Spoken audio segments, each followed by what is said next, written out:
Hello friends, this is Madhuri. Welcome to mission Padhai. आज मैं आप लोगों के सामने लेकर आई हूँ नहीं, पहले उससे पहले मैं पूछ लूँ कि आप लोग कैसे हैं। और मुझे पूरी उम्मीद है कि आप लोग बहुत अच्छे से पढ़ाई कर रहे होंगे। और जो ये हमारा रिसोर्सेज एंड डेवलपमेंट का चैप्टर है, इसका जो लास्ट टॉपिक है अब कंप्लीट हो गया है। तो जो लास्ट टॉपिक है वो आज हम यहाँ पर करने वाले हैं। इससे पहले की वीडियोस में क्लासिफिकेशन ऑफ सॉइल हो चुका है। इससे रिलेटेड जितनी भी पीडीएफ है, जितनी भी वीडियोस हैं वो आप देख सकते हैं चैनल पर। और कोई भी डाउट है, आपको लगता है कि कहाँ कमी है, कहाँ आपको और इम्प्रूव मुझे करना है, आपको और चाहिए मैटर, तो इस पर प्लीज़ आप मुझे कमेंट सेक्शन में ज़रूर बताइए। और आप लोग जब मुझे बताएंगे तभी मुझे चीज़ें पता चलेंगी। और मैं अब टर्म 2 के लिए जो सिलेबस है वो बताने वाली हूँ। कोशिश करूँगी मैं एनसीईआरटी के सारे चैप्टर्स जल्दी से जल्दी लेकर आऊँ, पूरी उम्मीद करती हूँ मैं ये। तो चलिए चलते हैं सॉइल एरोजन पर। सॉइल एरोजन क्या है, सबसे पहले इसकी डेफिनेशन देख लेते हैं, ठीक है, फिर इसको समझते हैं। आप शुरू से ही हर क्लासेस में आप सॉइल एरोजन पढ़ चुके हैं। मिट्टी का लॉस होना, ठीक है, मिट्टी का खत्म होना, उसकी जो एक परत है उस लेयर को हटना, फर्टिलिटी का हट जाना, ठीक है, लॉस ऑफ सॉइल। आप सॉइल एरोजन समझिए।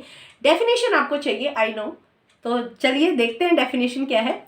It is a process in which the top fertile layer of soil is lost.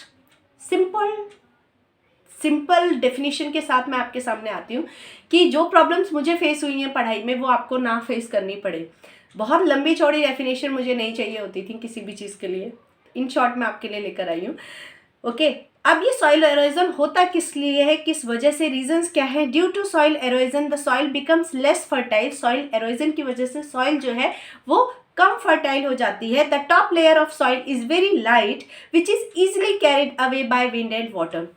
जो मिट्टी की ऊपरी परत होती है वो बहुत ज़्यादा हल्की होती है, और इसके हल्के होने की वजह से ही मिट्टी के द्वारा भी ये जो है वो इजिली चली जाती है। पानी भी उस पर गिरता है तो वो इजिली लॉस हो जाती है। The removal of top soil by the natural forces is known as soil erosion. Natural forces होता है, आप इसको करते नहीं है, ऐसा नहीं है कि आप ह्यूमन एक्टिविटीज के थ्रू भी सॉइल एरोजन होता है। बट सॉइल एरोजन अगर आप नाम पढ़ोगे तो बाय विंड एंड वाटर आता है। बेसिकली विंड एंड वाटर हमारी नेचुरल चीजें हैं, इनके थ्रू हमेशा ज्यादा होता है। आप उसको प्रिवेंट करने के लिए क्या कर सकते हैं वो भी देखेंगे।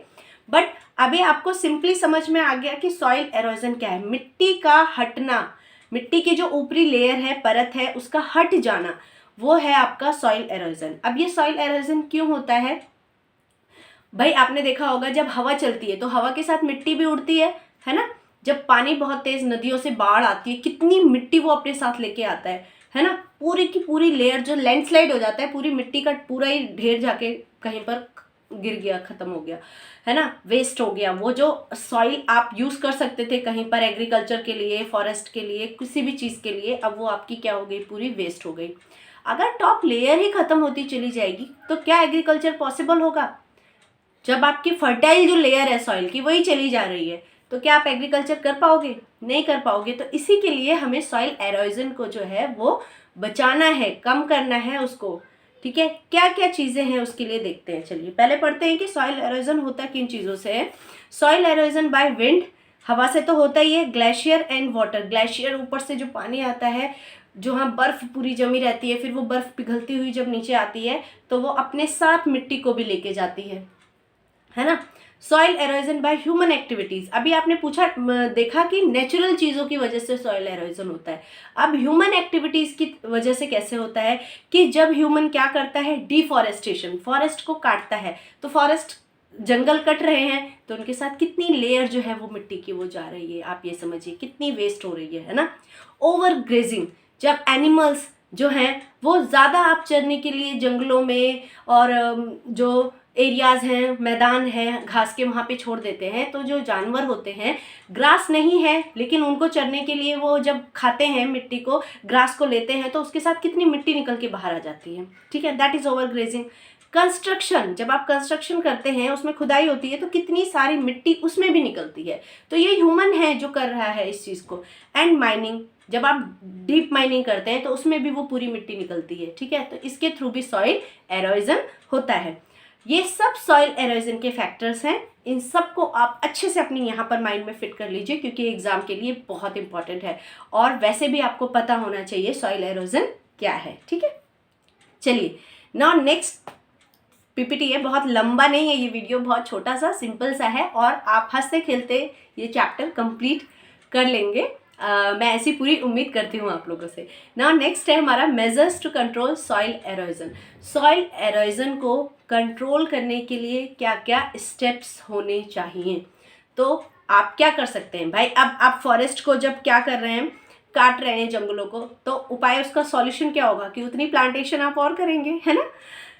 Measures to control soil erosion क्या है, चलिए देखते हैं। नंबर 1 स्ट्रिप क्रॉपिंग कर सकते हैं। Number 2 planting shelter belts. Number 3 in the hilly areas using contour प्लाइंग and terrace farming. ये सब चीज़ें करके हम क्या कर सकते हैं भाई, आप टेरेस फार्मिंग कर सकते हैं, है ना। आप शेल्टर बेल्ट्स प्रिपेयर कर सकते हैं, जो मिट्टी की जो जड़ें हैं उनको प्लांट्स बहुत मजबूती से होल्ड करके रखते हैं, तो आप ज़्यादा से ज़्यादा प्लांट्स लगा सकते हैं, ठीक है।